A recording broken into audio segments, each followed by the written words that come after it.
Hello, listening friends. नमस्कार श्रोता मित्रों, If you are listening to this broadcast for the first time, यदि आप इस प्रसारण को पहली बार सुन रहे हैं, we are about halfway through a series of messages on the first epistle of Peter. तो हम पत्रस की पहली पत्री पर आधारित संदेश श्रृंखला के लगभग मध्य में पहुंच चुके हैं। We call this series Blessed to be a Blessing. हम इस संदेश श्रृंखला को आशीष होने के लिए आशीषित पुकारते हैं। Today, Peter is going to tell us how to imitate our blesser. आज पत्रस हमें बताने वाला है कि हम अपने आशीष देने वाले का अनुकरण कैसे करें। Today, there is a great deal of complaint in the world that there are no longer any heroes to follow. आज संसार में इस बात की बहुत शिकायत है कि अब ऐसे नायक नहीं रहे जिन्हें अपना आदर्श बनाया जा सके। Heroes and role models are in short supply. नायक और आदर्श बहुत कम मात्रा में रह गए हैं, And that is why some of our children are making heroes out of movie stars. और इसी कारण हमारे बच्चे फिल्मी कलाकारों को अपने नायक बना रहे हैं। But movie stars are only make-believe people who are totally lacking in any heroic characteristic.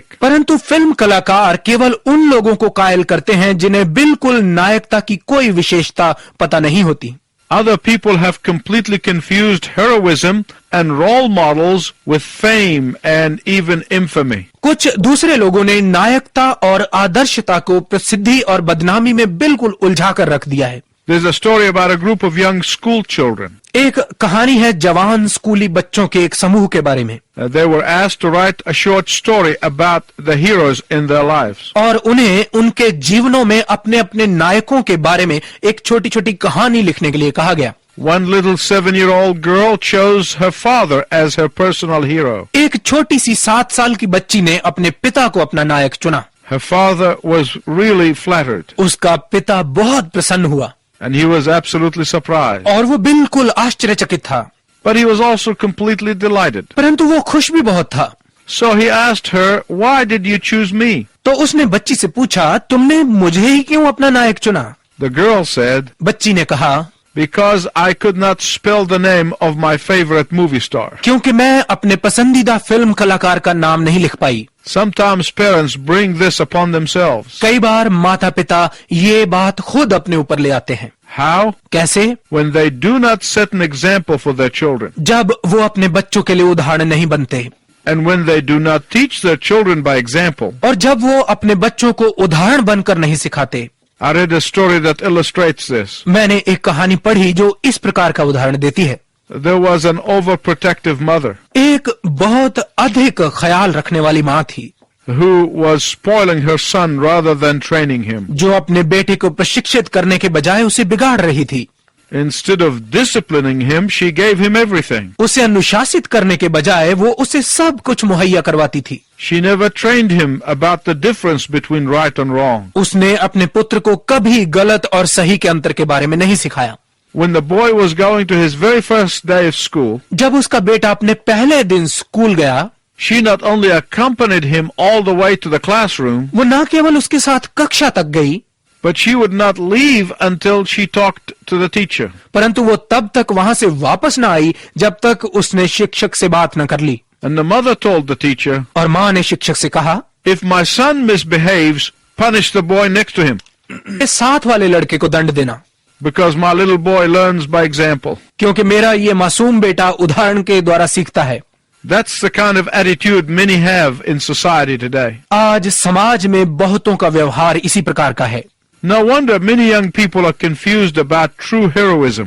कोई आश्चर्य नहीं कि बहुत सारे जवान लोग आज नायकता के बारे में उलझन में हैं।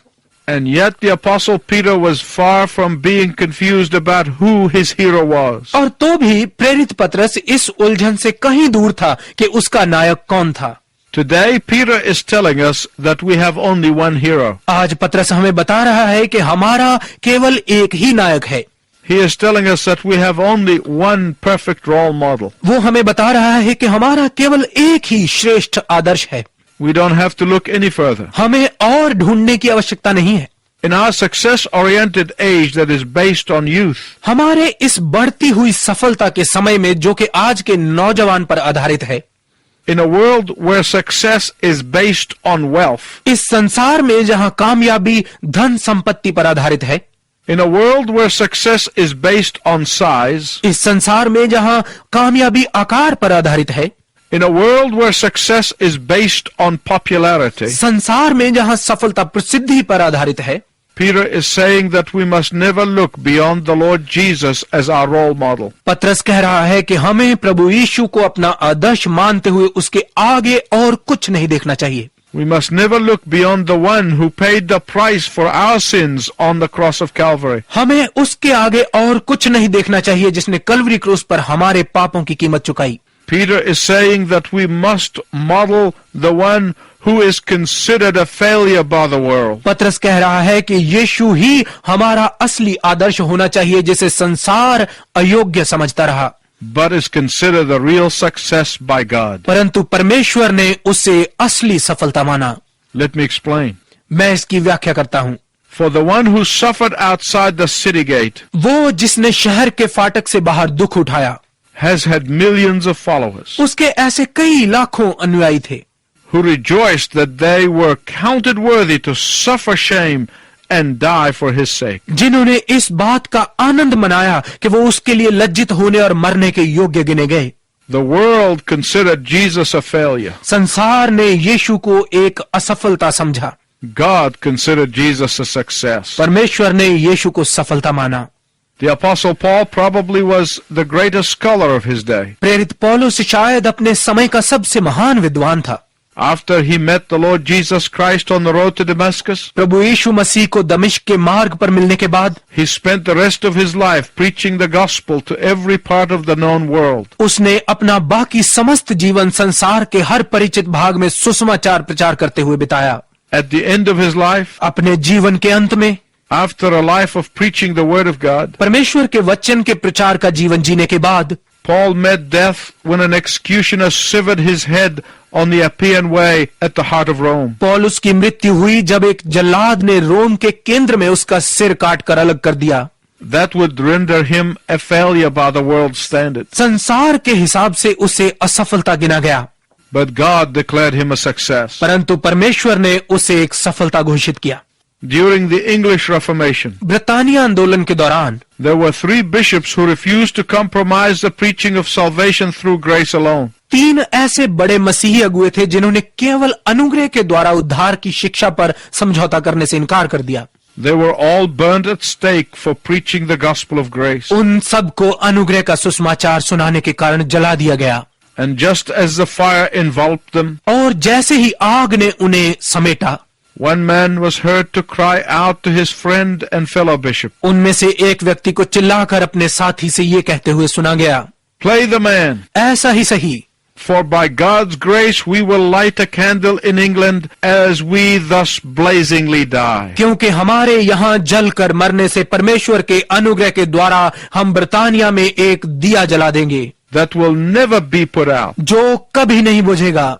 Many thought of them as failures, बहुतों ने उन्हें एक असफलता समझा, but God saw them as success. परंतु परमेश्वर ने उन्हें एक कामयाबी के रूप में देखा। There was a young boy in Europe. Europe में एक बार एक नौजवान था, He carried provisions to Christians in caves because of their persecutors. जो अत्याचार करने वालों के डर से गुफाओं में छिपे मसीहियों को भोजन पहुंचाता था। His tormentors held him over a cliff with the threat of death. उसके कष्ट देने वाले उसे एक चोटी पर ले गए और उसे वहां से गिराकर मार डालने की धमकी दी। They wanted him to reveal the whereabouts of his fellow believers. वो चाहते थे कि वो अपने साथी विश्वासियों के ठिकाने उन्हें बता दे। Looking down to the deep ravine, this young boy said, नीचे गहरी खाई में देखते हुए उस नौजवान ने कहा, "It is not so deep as hell. ये नर्क से गहरी नहीं है।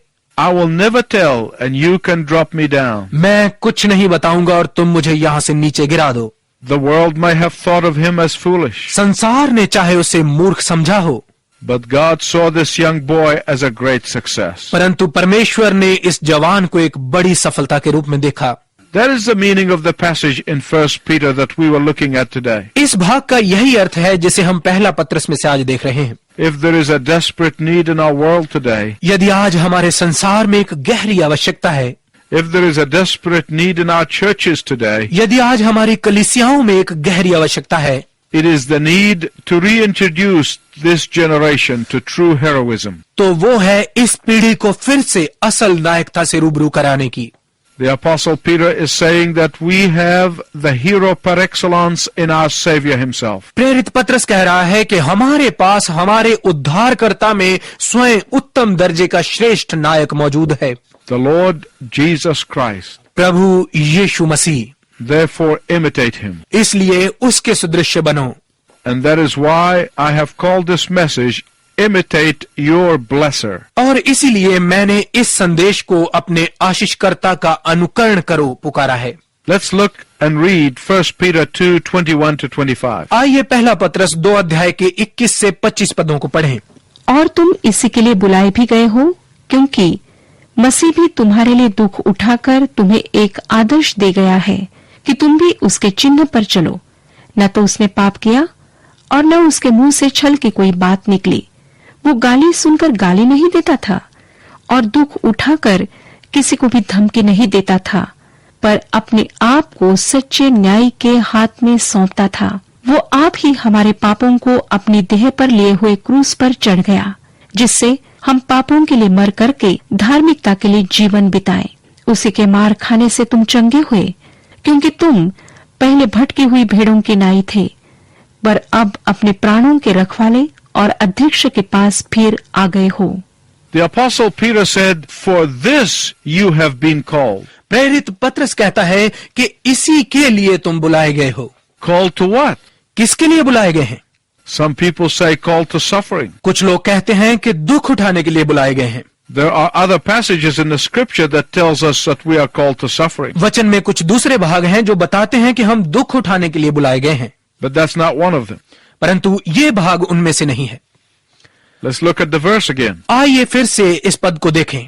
For this you have been called, because Christ also suffered for you, leaving you an example that you should follow in his steps. तुम इसी के लिए बुलाए गए हो, क्योंकि मसीह भी तुम्हारे लिए दुख उठाकर तुम्हें एक आदर्श दे गया है, ताकि तुम भी उसके चिन्हों पर चलो।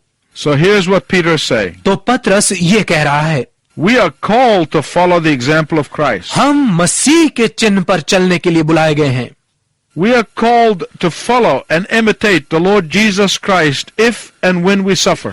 हम प्रभु यीशु मसीह के पीछे चलने और उसके सदृश बनने के लिए बुलाए गए हैं, यदि और जब हम दुख उठाते हैं।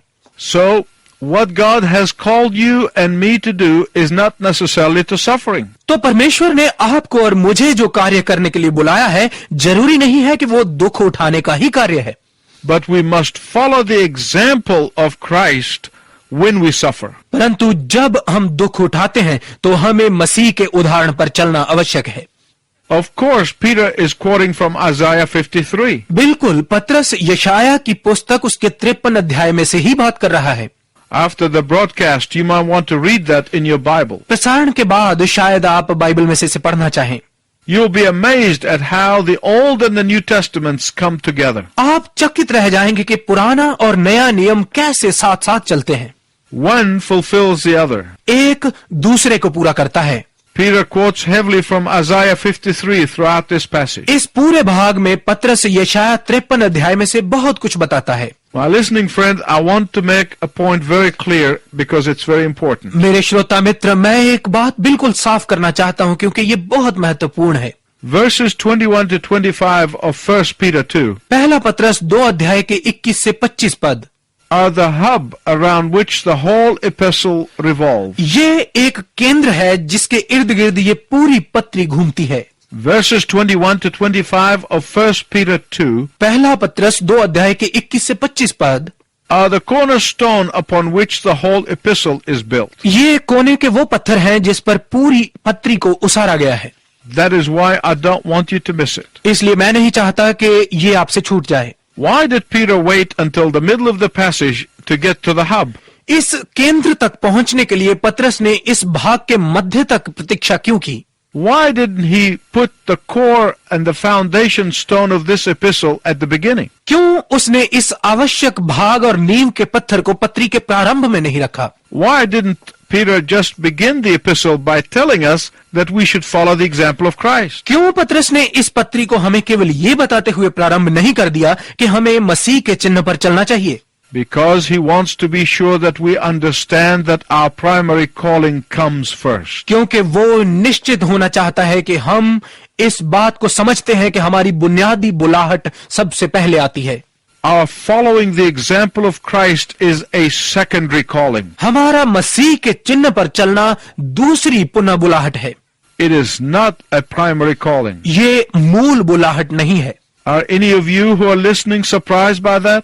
क्या आप जो सुन रहे हैं, आप में से कोई इस बात को सुनकर आश्चर्यचकित हुआ है? But that's what Peter is saying here. परंतु यही पतरस यहाँ पर कह रहा है, You have been called to Christ. तुम मसीह के लिए बुलाए गए हो। You have to have the calling of Christ upon your life first. सबसे पहले आपके जीवन में मसीह की बुलाहट का होना आवश्यक है, And then you have the calling to follow him as an example. और फिर आपकी बुलाहट है कि आप उसे उदाहरण मानते हुए उसके पीछे चलें। In 1 Peter 2:9, पहला पत्रस 2 अध्याय के 9 पद में he told us that we are called from darkness into light. उसने हमें बताया कि हम अंधकार से ज्योति में बुलाए गए हैं। Then he tells us that we are called to follow the example of Christ. फिर वो हमें बताता है कि हम मसीह के उदाहरण पर चलने के लिए बुलाए गए हैं। There are so many people who talk about following the example of Christ. ऐसे बहुत सारे लोग हैं जो मसीह के उदाहरण पर चलने के विषय में बात करते हैं, But following the example of Christ is impossible. परंतु मसीह के उदाहरण पर चलना असंभव है। Why did I say that? मैंने ऐसा क्यों कहा? Following the example of Christ, unless you first have been called out of darkness into light, मसीह के उदाहरण पर चलना जब तक कि पहले आप अंधकार से ज्योति में नहीं बुलाए जाते। think about it this way. इस बारे में इस प्रकार से सोचिए, If you are in a room that is pitch black यदि आप एक ऐसे कमरे में हैं जिसमें गहरा अंधकार है and you cannot see a thing, और आप कुछ भी नहीं देख सकते, and someone that you cannot see comes to you and says, और कोई जिसे आप नहीं देख सकते आपके पास आकर कहता है, Don't worry, just follow me. घबराओ नहीं, बस मेरे पीछे पीछे चलो। How can you follow them if you can't see? तो जब आप देख ही नहीं सकते तो आप कैसे उनके पीछे चल पाएंगे? How can they lead you out of a totally dark room when you cannot see a thing? जब आप एक भी चीज नहीं देख पा रहे तो कैसे वो उस अंधेरे कमरे से बाहर निकलने में आपकी अगुवाई कर सकते हैं? So how can it be possible for us to follow the model and example of Christ unless we have been first born again? तो कैसे हमारे लिए संभव है कि मसीह के उदाहरण और आदर्श पर चल पाएं जब तक कि पहले हम नया जन्म नहीं पाते? Unless we've first been called out of darkness into light. जब तक कि पहले हम अंधकार से ज्योति में नहीं बुलाए जाते। It is an impossibility. ये असंभव बात है। Those who ignore the importance of being born again वो जो नया जन्म पाने के महत्व को अनदेखा करते हैं and say, Jesus just an example for us to model, और कहते हैं कि यीशु केवल हमारे आदर्श का चिन्ह है, are like the man that's in the dark room. वो उस व्यक्ति की तरह हैं जो अंधेरे कमरे में है। What they are speaking are useless words. जो भी वो कहते रहें सब व्यर्थ बातें हैं। They can talk all they want about Jesus as our example, यीशु का हमारा उदाहरण होने के बारे में वो जो चाहे कह सकते हैं, but the people will be going nowhere. परंतु लोग कहीं नहीं पहुंचेंगे।